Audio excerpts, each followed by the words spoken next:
Hello audience and creators, এই যে দেখুন এখানে আমি একটা নার্সারিতে আসছি। এটা হলো ঘৃতকুমারী। হ্যাঁ, ঘৃতকুমারী এটা আপনার পুষ্টিজনক, মানে ইন্ডিকা, এলো ইন্ডিকা ঘৃতকুমারী। এটা আপনার পুষ্টিজনক এবং বলবর্ধক এবং বায়ুনাশক। পুষ্টিজনক, বলবর্ধক এবং বায়ুনাশক, এবং আপনার এটা লাবণ্যতা বৃদ্ধির জন্য ব্যবহার করতে পারবেন।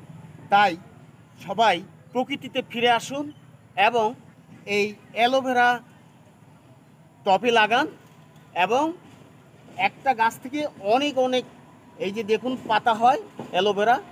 হ্যাঁ, ঘৃতকুমারী, ঘৃতকুমারী এটা আপনারা লাবণ্যতার জন্য ব্যবহার করতে পারবেন। প্রয়োজনে আমার সঙ্গে ইনবক্সে যোগাযোগ করবেন। তো সবাই ভালো থাকুন এবং প্রকৃতিতে ফিরে আসুন।